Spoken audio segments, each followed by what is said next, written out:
All right. So today on the Tea Podcast, we got Ronnie Stelly, the owner of Catin's Eatery.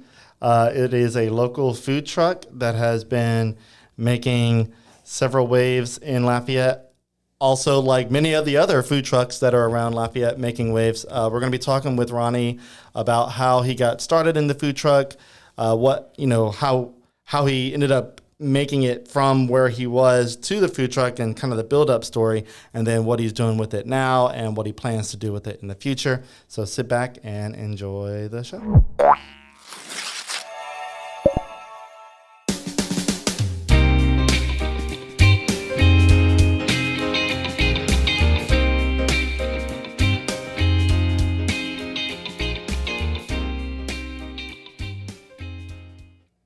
Alrighty. So, before we get started, I'm going to go ahead and mention my presenting sponsor, that is Chase Group Construction. Chase Group takes the lead and becomes your one point of contact for the entire design build process.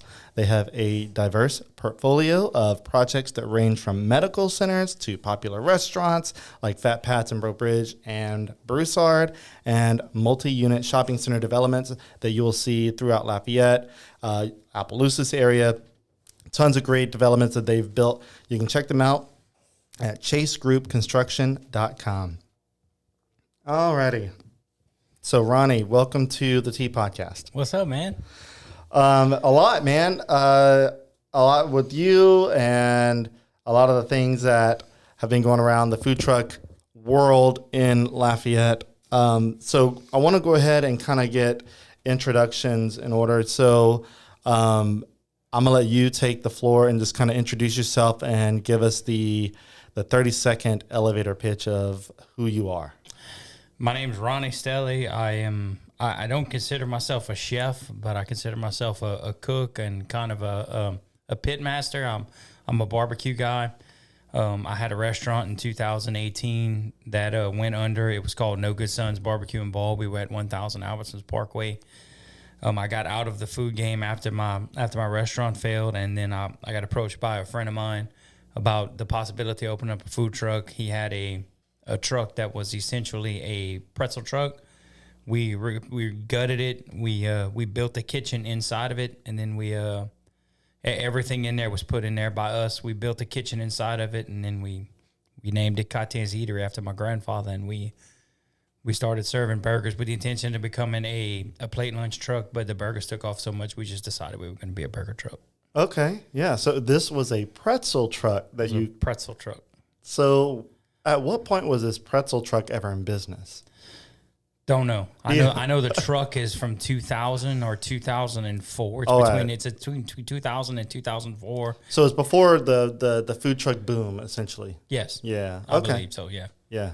Because food trucks in Lafayette started blowing up towards 2012 to 2014, in that range. That's whenever we saw like a big boom of food trucks. But like Viva La Waffle and all that. Oh, yeah. They were like the pioneers of the food truck craze in the early 2010s. And their food's good. That helps too. Yeah, that helps. It always helps when your food is good. It helps that Viva La Waffle's pretty awesome to eat. So. Well, you mentioned your No Good Sons restaurant, and that was a good restaurant. What do you believe happened with that? Oh, I know what happened. We did really well 2 months in a row, and I had never run a restaurant before in my life. So we went in very ill prepared, and we missed some payments on some taxes, and we never could recover from it because I was priced all wrong. So it was solely my fault.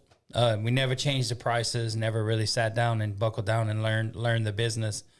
And it failed due to my inability to know the business and fix and correct. And then we had a bunch of other extenuating circumstances. The way I like to put it is God just didn't have it in the intention for that to work. So you remember we were very popular. We just I couldn't recover from everything that happened all at once. Yeah, so, got it. Rather than take on more debt, which we were able to open with very little to no debt, we were able to open the restaurant.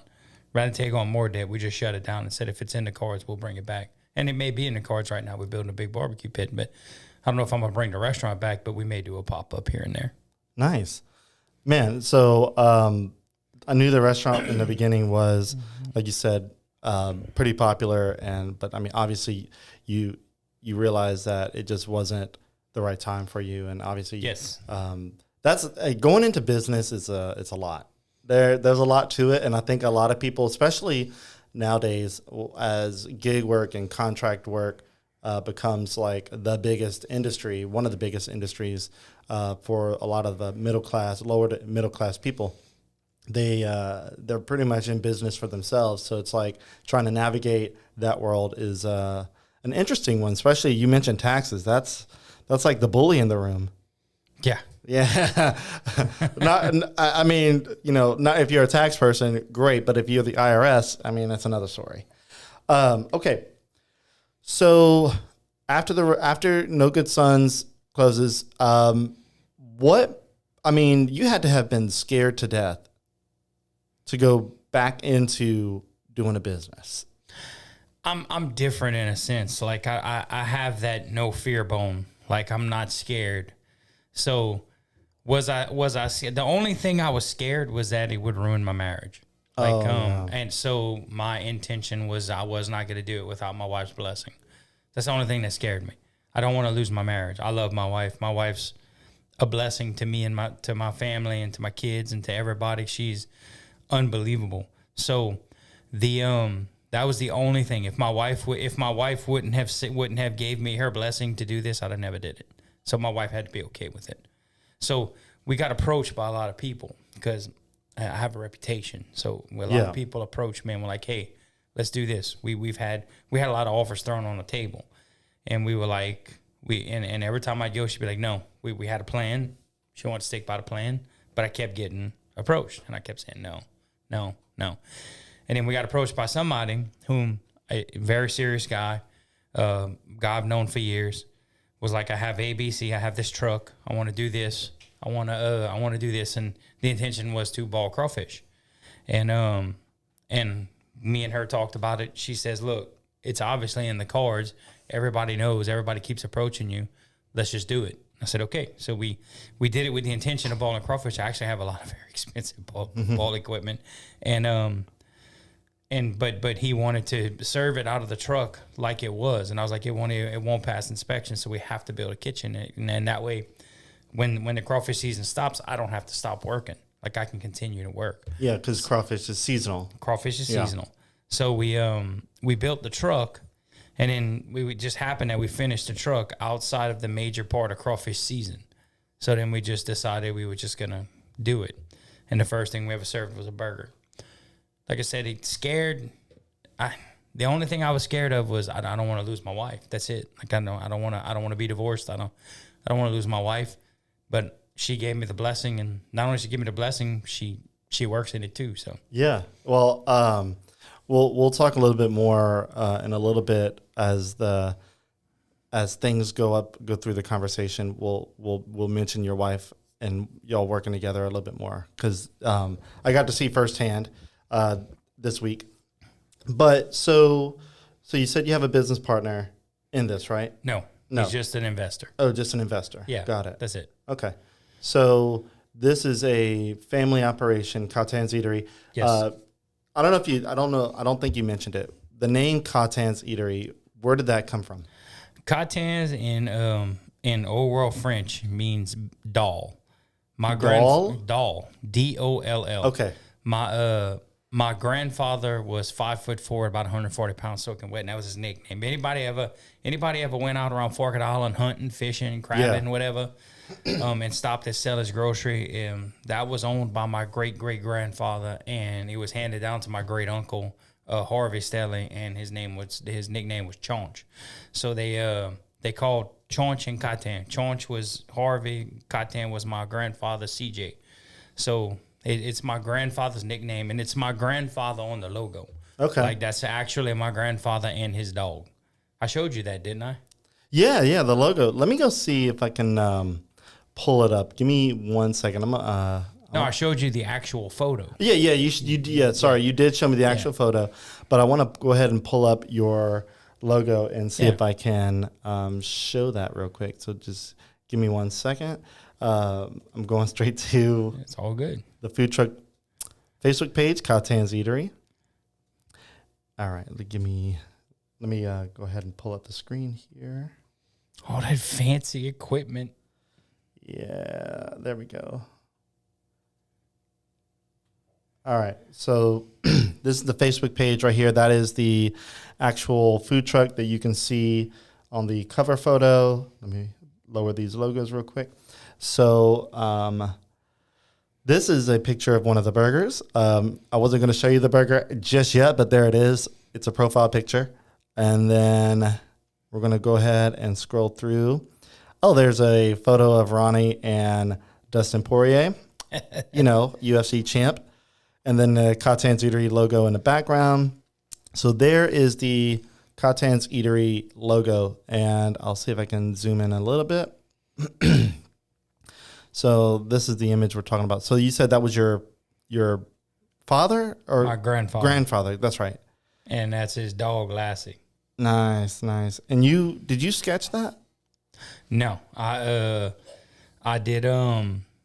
I picked the photo. I did like a digital rendition of it. Yeah. With some programs that I have, and then I sent it off and had it made. I didn't actually, but I was in a step-by-step process of the making of the logo. I knew exactly what I wanted it to look like, and that's exactly what I wanted it to look like. Yeah, I love it. I love that it has that close of a meaning. Yeah. Yeah. And like we had people who were telling us with this, they were like, don't, you really want it to be called Catin's? I was like, yeah, I mean, like it's a story. Yeah, like, why not? So I love the logo. I didn't know we were going to be a burger truck, but I think Catin's Eatery is a good name. Everybody keeps asking us if we associate it with the store in Parks. It's a cool store, but we're not the same. So there's another business called Catin's? There's a Catin's hardware store in Parks. Got it. And it's a really neat store. If you can ever make the trip out there, go visit them there. It's a really cool store to visit. It's got a bunch of cooking equipment, and it's just an old-timey hardware store. Really cool to go visit. So you said in the earlier days of the food truck, you were planning on it being a plate lunch place. I was going to do like plate lunches, rice and gravies, gumbos, stews. I was going to be essentially a plate lunch truck. That was my intention. What type of plate lunches were you aiming for? Like the traditional Cajun pork steak, essentially. I'm a big old fat Cajun. We were gonna do like rice and gravies, and sauce pecans, étouffées. We were gonna do all that stuff, but like I said, the burgers just blew up. So So I guess I want to kind of dive into the transition from plate lunch to burgers. So you said the first thing you served on the truck was a burger. How come the first thing on the truck was not a plate lunch? Because we were thinking about. We didn't know how the truck was going to run. Like, we didn't know. Yeah. We had no clue. It's walking into blind. It's walking in blind and blindfolded with stuff in your ears where you can't hear anything. Yeah. Trying to figure out how you want to run it. So the first thing we did was like, okay, we're going to start off with some sandwiches. And we were in Erath. We were at the Grub Lot. And they helped us out a lot. They really did. They gave us a lot of help in the beginning.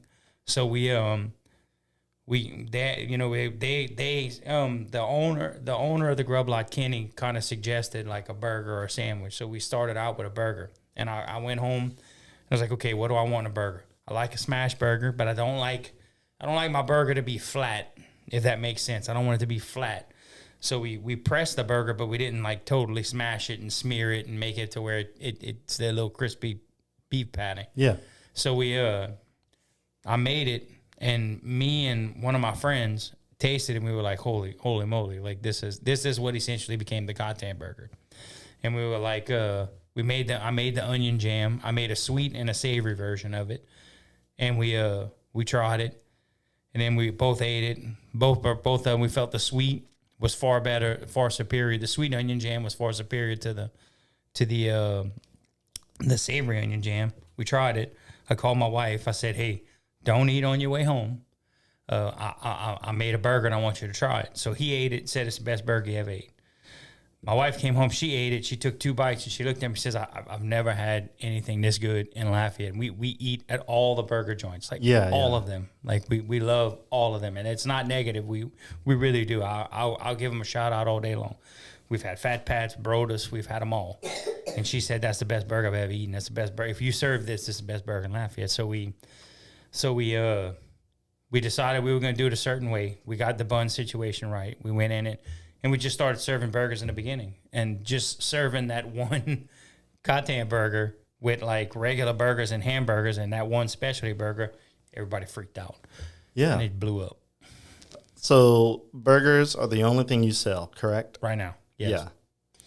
So you say right now. So it sounds like you have plans to introduce other options. Yeah, we're going to do like once it gets like really cold, we may do like a beef stew or maybe like we were talking about possibly doing a gumbo. But for right now, it's burgers and loaded fries. Okay. Because it's a small area. Right? Yeah. Yes. Yeah. It's small area in the truck, so you have limited cooler space and all that good stuff. So real quick, we have a couple of comments that came through. One from Chris Logan at Planet Radio. Yes. He said, "Them dudes." And then we got Todd Buto. Ronnie is the real deal. And then we got Jamie Wilter. He is from Iowa. Really? State. Okay. And he's been a friend of mine since I started the barbecue restaurant. Nice. And I literally, since we started the restaurant in 2017, probably a little bit before, I think we met in a barbecue group in Facebook. He's been my friend. He supported us. He sent us money to buy. Like when we started that, I know you're going to get into it. When we started the pay it forward thing, he was the first person to send us money to buy food for people, and he sent it from Iowa. Like he's from way up there. He's really a cool guy. All right, that's awesome, man. And he does barbecue competitions and stuff in Iowa and wins. He's a cool cat. We got to meet up soon. We've been talking about it. We got to plan a meet. So y'all never met face to face? We've never met face to face. And he's been a supporter and that much friend. Support for no face to face interactions. No face to face interactions. He's been a massive supporter of ours since the barbecue restaurant. Yeah. I couldn't say no good things about him. All right. Well, cool. Look, it's time for my sponsors. It's about that time. So I want to go ahead and get those in, and then we are going to dive into some more recent things surrounding the food truck. So real quick, the first sponsor that we have for you this segment is the Music Academy of Acadiana. So Acadiana's top music school is the Music Academy of Acadiana. So if you're looking to learn music or an instrument or to improve your voice, maybe you don't have a voice, or maybe somebody said you can sing, but maybe you don't feel like your American Idol grade. Music Academy of Acadiana can help you with that. They teach students of all ages and styles, so you can be young, you can be old, all that good stuff. Doesn't matter the style, they'll teach you and they'll help you improve it. So if you want to learn piano, guitar, voice, drums, violin, or even audio production, maybe you're not maybe you're not inclined to work an instrument, or maybe your voice sucks, but you're good at audio production, you like technology, they'll teach you that. They're founded by UL Lafayette Music School graduate Tim Benson, who's also in a emo cover band called The Criers. Really cool. Check them out. But ultimately, their goal is to make music lessons fun, educational, to help foster the next generation of musicians and creative thinkers. Their website is on screen, but it's also musicacademyacadiana.com. And check them out. Google them. If you're a local that wants to learn music and improve on your musical talent, they are the go-to place. All right, and then that's the one with the girl singer, right? The Criers. Yes, it is. And they sound just like all the bands that they cover, pretty much. Dude. And then we have EPS, which is Electronic Protection Systems. You probably have seen their signs. They are a sponsor until the end of the year, and we'll see if they renew. Just a quick plug for that. Hint, hint, wink, wink. Yeah. So electronic protection systems are Acadiana's premier provider for smart home security systems and whole home water conditioning solutions. They've been in business for over 20 years and serve all of Louisiana and have recently expanded into Houston, Texas. So they have zero down payment, no out-of-pocket expenses for home security systems, and they have a ton of great advantages on that route. And then whole home water systems. If you want your water to smell better and taste better, this is the go-to route. Also, it removes hard water sediment and all that good stuff. Helps your washing machines and your dishwashers run better and last longer. So check them out, eps-online.com, or you can use our little referral link, which is a link.developinglafayette.com/EPS. If you use that link, we'll get a little kickback. We'll get a little something from it as a thank you. But anyway, that's our sponsors, and we really appreciate you. All right, Ronnie, let's get back into the conversation. Just give me 1 second. Let me check on my son, who's actually in the studio here, to make sure everything's good real quick. All right, he's good. All right. Kids are out of school for 2 weeks, so for the next couple of episodes, this one and the one right before Christmas, I will have him. Or actually, this is the one right before Christmas, right before New Year's. I don't know. This past couple of weeks have been wild, and if you hear a grunt, that means he died in Fortnite. Oh God, yeah, he's playing Fortnite right now, so he's probably. He said no. Oh no, you're playing something else. What, Minecraft? No, Roblox. God, I don't know what you're playing anymore. He plays all kind of stuff. Anyway, Ronnie, let's talk about this initiative, this local thing that's been kind of blowing up, and this is one of the things that a lot of people are talking about surrounding your business, because, I mean, you have a food truck. It feels like everybody that's in the restaurant industry that wants to do something or looking at food trucks, because it's mobile. You can find different audiences, and for some people, it's a lower barrier to entry into the restaurant industry. So, but your business has been in the talks in the community a good bit over the past month or so, because you guys started doing this pay it forward thing where, and I don't want to talk too much on it because I know you want to, I'll let you talk a little bit, but essentially somebody just said, I'm guessing okay, I don't want to talk too much. I'll just say basically what you can do as a customer of Catin's Eatery, you can call them or go online, or you can message them, go to their truck, and you can buy yourself a meal, but you can also buy a meal, basically prepay a meal for someone else in the community that may not have access to food, or they may need help. Maybe they're down on their luck and they're hungry. And what Catin's Eatery will take that prepaid ticket and provide that meal to someone. So I will let Ronnie take it from here. How did this get started? So I saw a Facebook post for a restaurant up north, and I've seen it several times since, where they did that exact thing. When you say up north, like how, like North Louisiana north, or like north, like New York, England? New York, New England.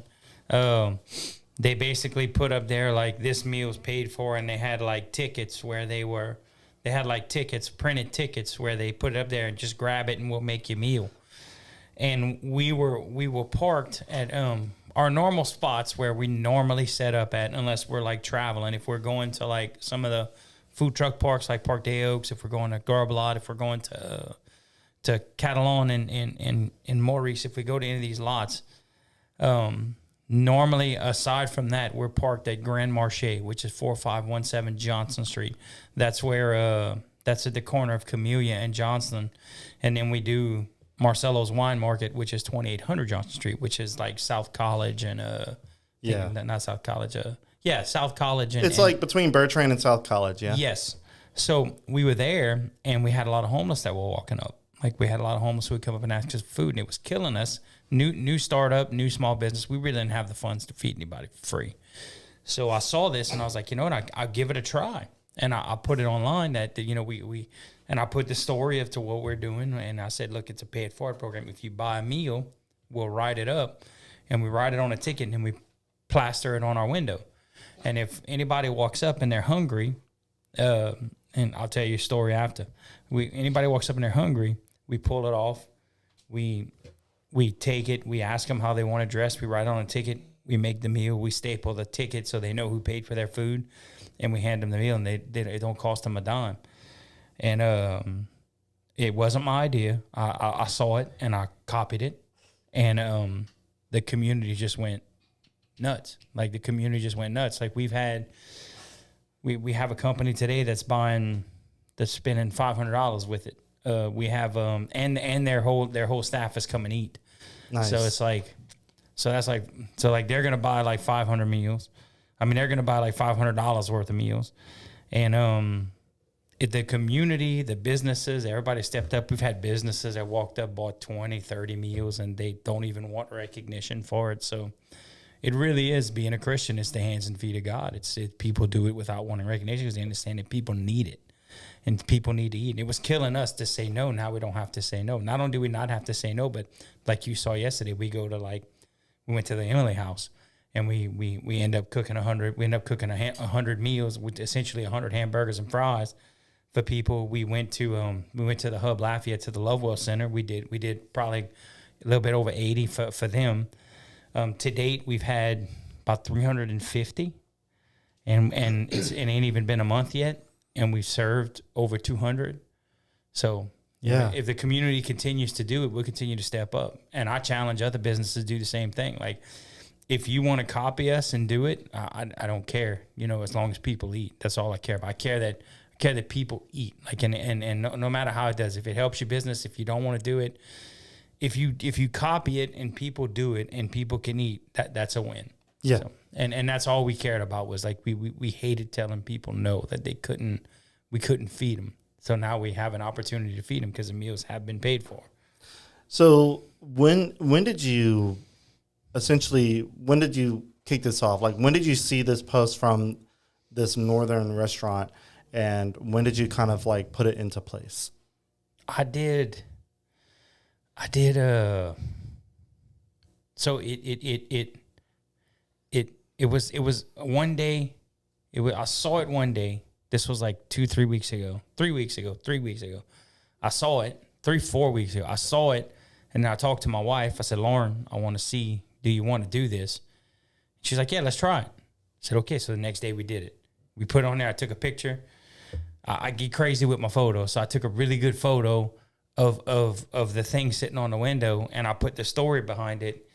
And literally, like, within 3-4 days, we had 100 meals bought. And people just walk up and buy it. They'd call us. We put Venmo and we put Cash App up, and people would send us hundreds of dollars in Cash App and Venmo, and then we transfer it to our personal account. And then I'd ring up the meals, and I'd put their numbers in it, and we send them the receipt for what they paid for, so that way they know. Yeah. Like, we feel like with charities, you never know right where it's only a percentage of money that actually gets to the customer. Right. Like, and that's not saying I know charities that do some wonderful work. Catholic Charities of Acadiana does amazing work, but it's only a percentage. See, with us, I feel like, one, we're not a charity. We're an operating business. Like, we're not tax exempt. We're an operating functional business. These meals have been paid for, and you know that the meals that you paid for, and 100% of that goes to the meal to feed somebody. So you know that essentially you know exactly where your money went. Yeah. So, and that's kind of the way we look at it. We're not operating as a charity. We're operating as a business. We're operating as a business. I heard him. Yeah. Give me 1 second. Go ahead. My little boy kicked the camera.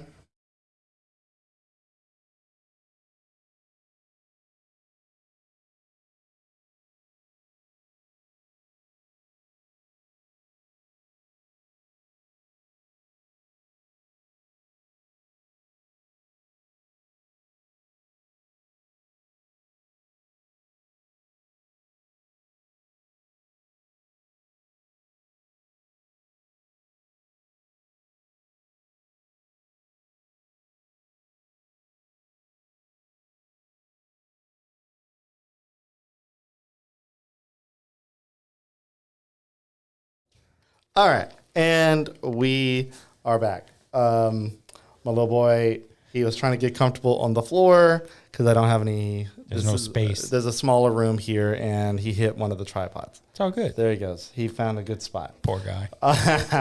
All right, he's just trying to relax.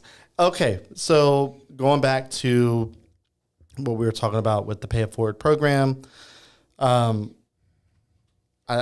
think you were finishing up. I don't remember if you knew where you left off. It all boils down to when you buy a meal with us, 100% of that meal. Yeah. It's like buying a cheeseburger meal at McDonald's for your kids. 100% of that meal goes to feed somebody. So that's the way we look at it. Like, you're essentially buying a meal to feed somebody else. Yeah. It's like feeding a kid. It's like if your kid brings a friend, you pay for the kid's meal. We write it down on a ticket. We pick it up. We show it to them. They write out what they want on it. We make it for them. We send it out to them for free. We had a situation yesterday where a guy walked by. We were being visited by somebody, and the guy walked by, and he looked, and he was like, and he said, "Oh man, that stuff looks good." I said, "Come see." And he went and he walked, and this is what I tell you, like, it's not just the homeless. Like, we feed food insecure people. We fed abused ladies who's left their situations. We've helped them find locations. Like, it's given us an opportunity to help the community way beyond just serving food. Yeah, serving food is just a gateway into helping someone out. Yeah. Yeah. So we've been able to find a lot of avenues to help people. So the guy walks up yesterday, and he's like, and he looks at it, and I said, "Okay, you want a cheeseburger?" Yeah. So I pulled one of the meals down, and I said, "Okay, what you want?" And he said, "I want this. We fixed it." And I handed it to him. And I told him about the program. I just explained it to him, articulated exactly what it was. And he said, "Really?" I'm like, "Yeah, so your meal's paid for today." He said, "Oh man, I was going to ask you if I could come pay it and on Friday when I get paid," because he works at a specific place. We're adamant that we don't say names, and we don't take photos of these people, because I don't feel you should have to be exploited. No. To get fed. So essentially, we fed him, and I handed him the meal, and he was just super, super grateful. And that's what you get. You get people who are just super grateful in the fact that they get a hot meal and it's cooked fresh. I love it. Yeah. Yeah. So what's interesting is, before you started this, the reason why I was asking about the timeline and about when you started doing it. It's only been about a month, maybe. So I remember flying my drone at Grand Marche, doing some stuff over there. And this is before you started doing the Pay It Forward thing. I think this is a little over a month ago. And while you and I were talking, this man walks up, I guess from across the street. I don't know if he was doing mobile detailing or he was doing some kind of detailing work. And he was looking at the menu.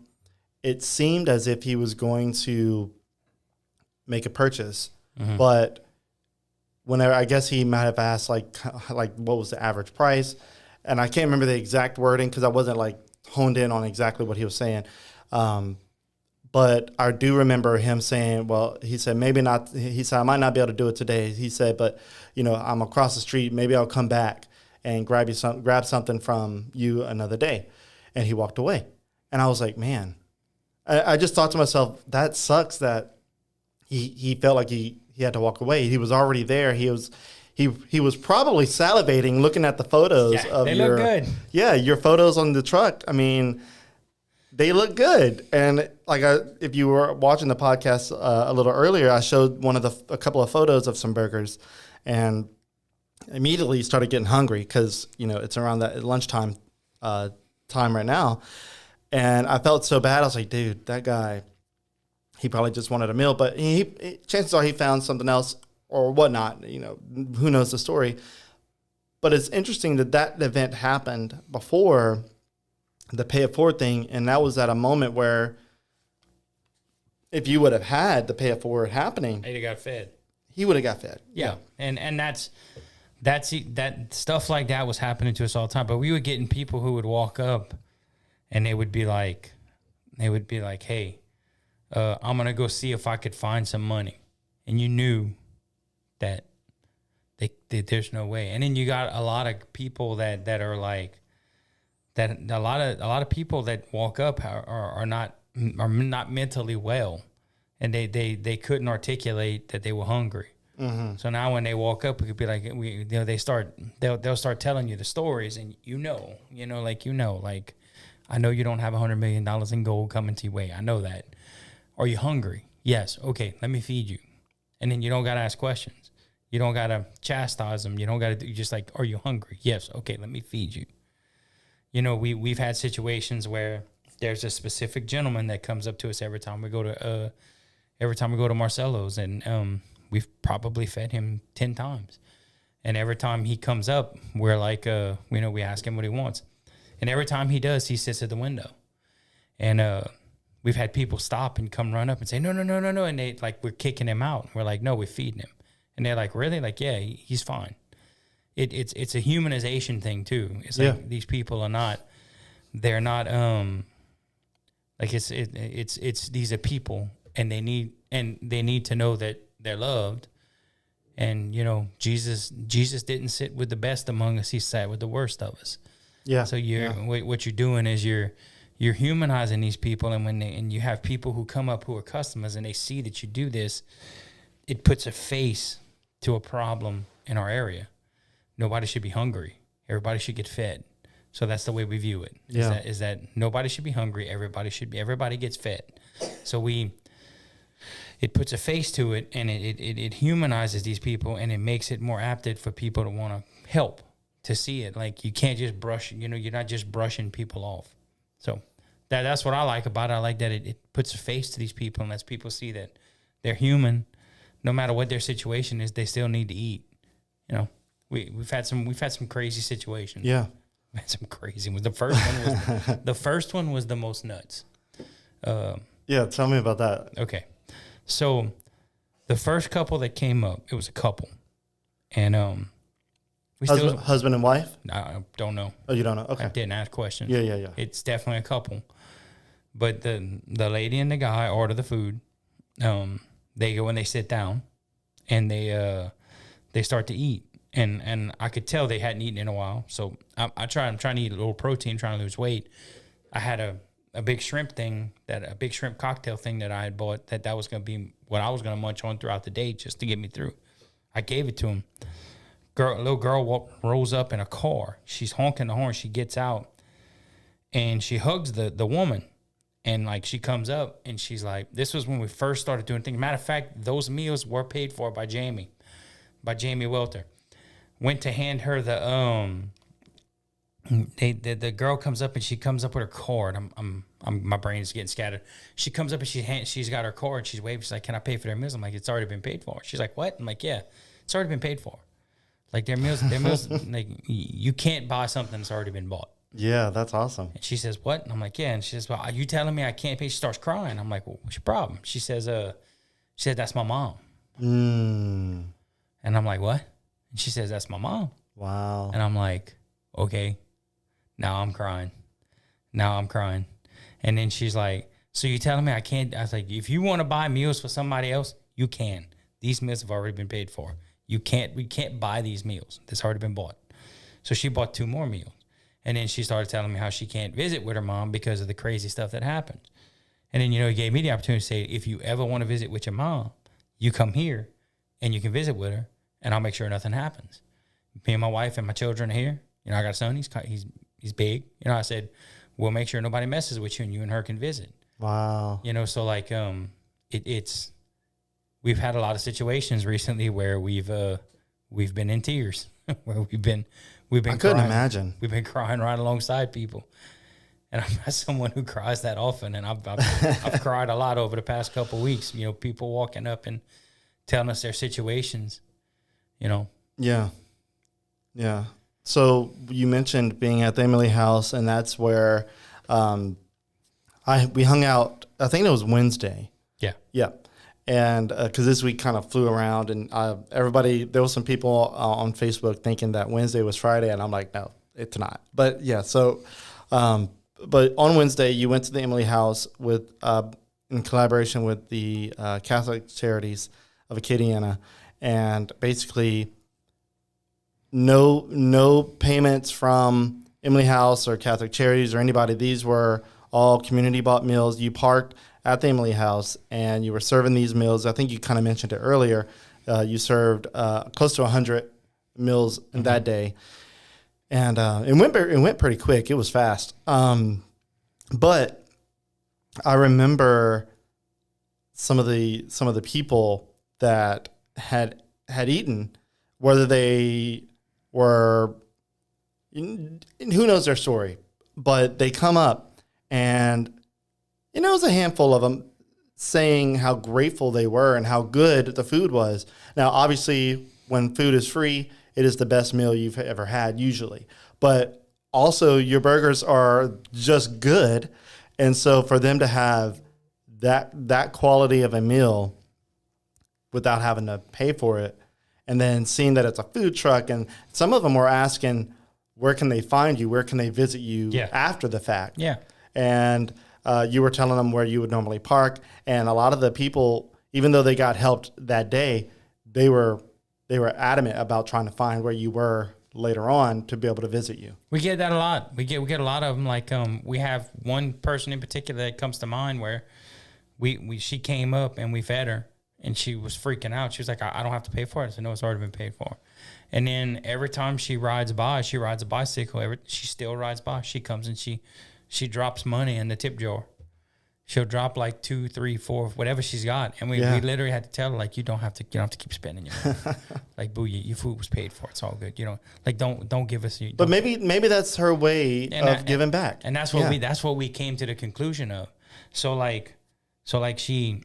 we came to the conclusion that's what she wants. She wants to give it back. So every time she puts it in, we pull out, buy another meal for her. We put another meal in it. So it's it's we think we do a quality hamburger, but there are certain parameters that I do with that burger. Like if you see my hat, this is Coastal Plains beef. This is out of Eunice, Louisiana. It's owned by my friend Chip Perrin. It's a veteran-owned company. It's owned by David Billings and Chip Perrin. They're both from this area. All the beef that comes into that plant comes from Louisiana. You said Coastal Plains, right? Coastal Plains Meat Company out of Eunice, Louisiana. It's the old Acadiana Super Red. And they process all local beef. Yeah. And then you get a 10-pound chub of meat that makes 1 tube of beef. And I was initially gonna try to grind my own beef, but it was too time consuming. So we started buying the chubs. 1 chub comes from 1 cow. Like if you buy beef from and sometimes in a pinch we have no choice, we got to do this. But when you buy beef from other places, not gonna say any names, but you buy beef from other places, it can be anywhere from 100 to 1,000 cows that go into that 1 chub. Oh, so from 1 chub of beef from Coastal Plains, it comes from 1 cow. So the quality of the meat and the flavor is consistent. It's consistent, and we're pretty consistent about it. But we love the beef that we use. It's local. Chip's a friend of mine. I went to high school with him. We're working on new buns. We're working on getting buns that are made in-house by a friend of mine whose wife's a baker. We're trying to stay as local as we can with the ingredients that we push. Is our burger cheap? No, it's not. It's not a cheap burger. We don't do it. We don't do cheap burgers, but it's because of the quality of the ingredients that we use. We try to use the best ingredients we can, and that's what we serve these people is the best ingredients we can find. They get the same burger we serve somebody who walks up and buys 3 spicy pappies. It's the same burger we serve to these people. We don't cut any corners. That's awesome, dude. I'm loving it. So you mentioned the spicy pappy. You make your own pickled ingredients. Yes. Correct. Yes. And so now we got the pay it forward story. We got that kind of locked us in, and now I want to kind of go into closing out about the food and what level. Obviously, you talked about the level of quality, but what are some of the ingredients? What are some of the staple burgers that you have, and why do you think people should check you out? So, our three specialty burgers that are on the menu that are not just a regular cheeseburger are spicy pappy and a spicy mama. It's essentially the same burger. It's just one's a single, one's a double. We made the spicy pappy. All the great grandkids from my grandfather used to call him Pappy. That's what they called him. They called him Pappy. And so we made a spicy pappy. I make a spicy garlic dill pickle that I pickle myself. And that's what we put on the burger.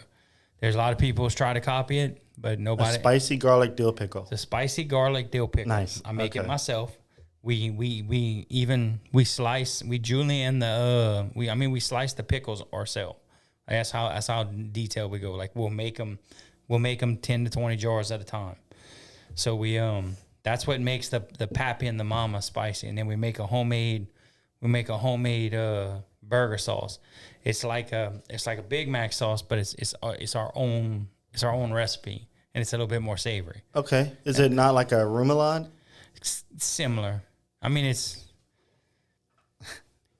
essentially a Big Mac. It's essentially like a Big Mac sauce. But your own recipe. Our own version of it. Got it. So we do that. We do we do a thick cut. I use Wright brand bacon. I use a thick cut bacon because I didn't like the restaurant style bacon. I felt it was too skinny. It was too thin.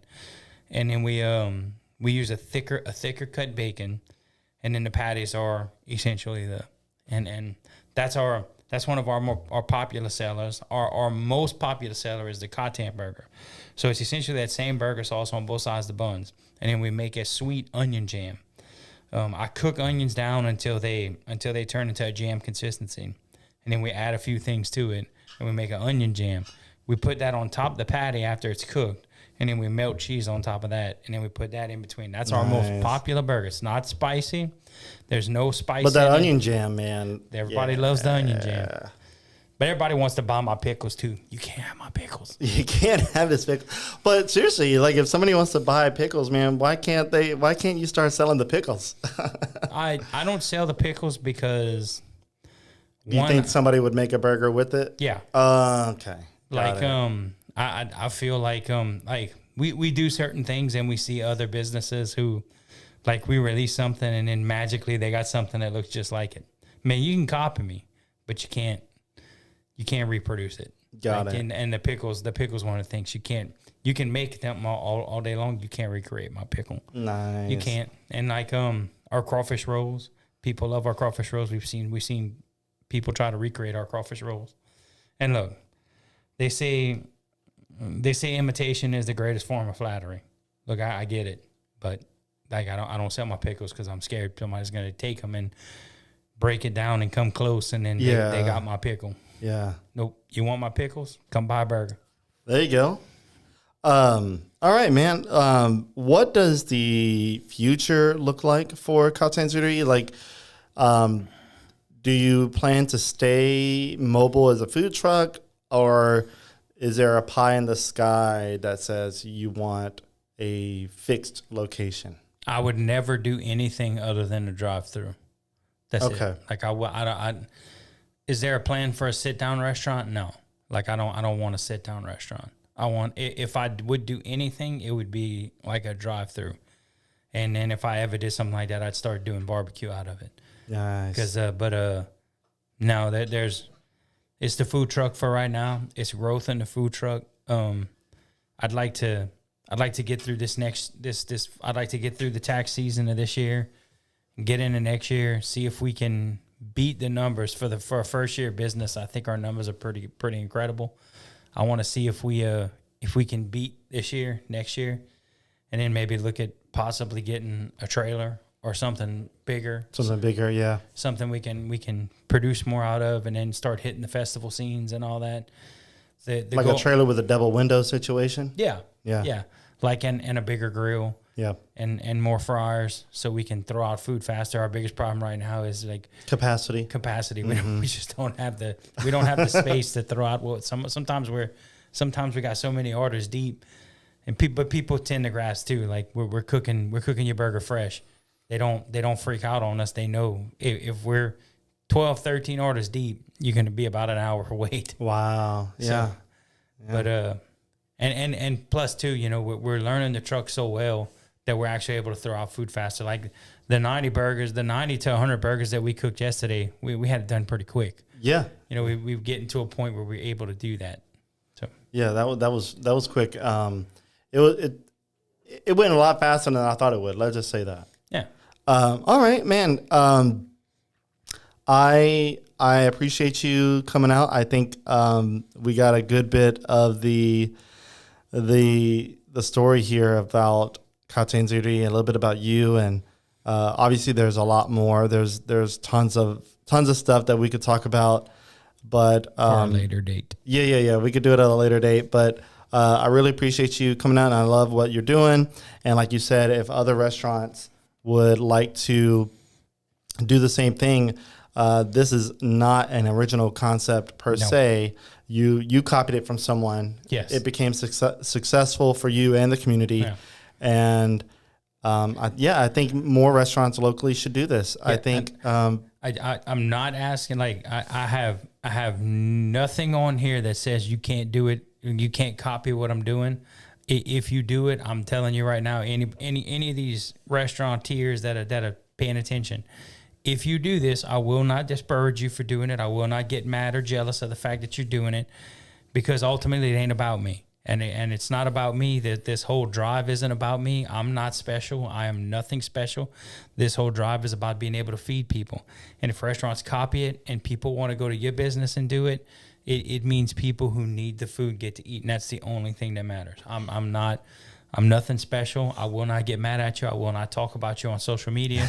I really want you to copy it and do it. And let's work as business owners to make sure we can feed the people who need it the most during this holiday season. Yeah, and there's a lot of people out there that, I mean, you're literally only scratching a small surface of the people that need it. And it's not just homeless people, like you mentioned earlier. It's people in domestic dispute issues or domestic violence issues that are trying to escape a situation, or it's people that, you know, just may not be able to make it that week on their paycheck and they're hungry, or it could be a number of situations. And so I think if obviously not every restaurant's going to do this, but I think if a handful of them did that, like, so for you, let's say, for example, I don't want to throw names out there, but like, let's say there's a pizza place that wants to do it. Let's say there's a plate lunch place that does this. I think that would also allow the freedom of those people to have a choice. Like, hey, I am hungry, but let me have an option. Like, you know, but obviously, food is food, and if you're hungry, it doesn't matter what it is. We've had them come up where I have 4 kids. I can't, and the soup kitchen's closed. What can you do? Well, here's 4 meals. Yeah, here's 4 meals. I love it. You know, like, here you go. What do I owe you? Nothing. Just take it. That's gonna be a good feeling. Yeah, I mean, obviously it's a good feeling for you, but it's a good feeling to know that you're able to help someone, and it's fulfilling for the people that paid it forward and bought the meal. Yes.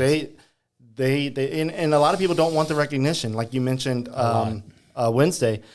People there's a lot of them that have anonymous written on the pay it forward cards, and some of them have their business name. I mean, some people want the people that are being fed to know, like, hey, we did this for you. I mean, we have a friend who we became friends in the parking lot pumping gas by Albertsons on Ambassador, and I'm not gonna say his name. I'm not gonna say his business because he's asked me not to, and he's bought probably like 15 or 20 meals, and every time he comes eat. He pays a meal. He pays some meals forward, and I begged him to let me promote his business because he's great at what he does. I'm like, and it'll help you. Let me promote your business, because to me, like, if it helps your business, and people start patronizing your business, well, that's more money to you, and quite possibly more money you'll spend recreationally on me and this stuff. So let me promote your business. And he will not let me promote his business. He's, nope. You know, I think what you're doing is good. And you know, he says, I want to do what's right. And here's, you know, sometimes the money doesn't have to pass through all kind of people to go directly where it needs. Yeah. And he buys it. Again, he won't let me promote his business. I beg him to let me promote his business every time. And this is with several people. But if you have a business and you do it, let me promote your business. Let me say, hey, look, this is what you do. Even if it's not you individually, let people know what your business does. He says no. But some people just, some people just, they don't want the glory. They don't. Yeah. They don't do it for the glory. They do it for God, and they do it for Jesus, and that's the right way to do it. Yeah. It really is. It's amazing. Love it. Well, man, Ronnie, I loved having you on, and I think it's great. Even though I had a couple of little bumps with the camera with my little boy here, I think people listening and watching will be able to have a better understanding of who you are, your business, and why you're doing what you're doing, and kind of get that origin story to have a little bit more of an understanding. And I think hopefully maybe this helps someone think, maybe they want to be a part of it and do a pay it forward with you there. Or maybe it's a business owner that wants to take it up and try to, do a pay it forward initiative as well to help the community.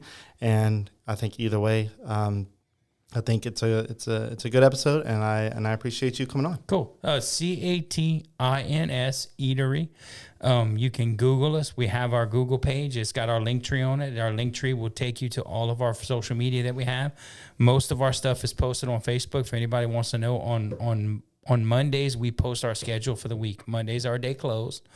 Monday, we post our schedule for the week. We have the ability for you to call. There is a truck number that says a Google number that's dedicated directly to the truck. So you can call the truck and you can place your orders. You can text us after on that number and let us know what you think of the food. I appreciate everything everybody's done. I appreciate you. You've been a supporter of mine we've been friends now for years. Yeah. Since the beginning of the No Good Sons restaurant, for sure. Everything's a blessing. And, if God took it away today, I'm happy with what was given to me. And I'm grateful for what he's allowed me to do. And I hope he continues to allow me to do it. Awesome, man. Well, look, guys, that is the episode. And feel free to check him out on Facebook. And you said Instagram too, right? Instagram, TikTok. Yeah. All those places. Catin's Eatery, CATIN''S Eatery. Google it. That you'll find all you need from the Google. But with that, you guys have a great weekend. And if you're listening around the time of Christmas, Merry Christmas. And if you're listening to after the fact, and a Happy New Year. Yeah, Happy New Year. It's my birthday. Wow. January 1st, 1979. Wow, man. Happy early birthday. That is cool. Gosh, you're born on the New Year. On the New Year. Born at 4 o'clock in the morning. Wow. So you were one of those babies that was posted on the news, I bet. Yep. If they had it, yeah? One baby was born before me, and her name was Natalie Durr. Wow. I went to grade school with her. I love that you know that, too. Yep, I know Natalie.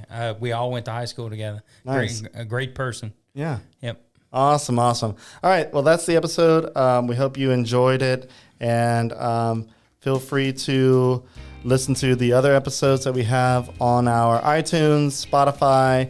You can check all those things out, or you can go to YouTube, listen to it there, or you can watch it there, or you can go to my Facebook page, Developing Lafayette, or the T Podcast, all those fancy places. There's so many.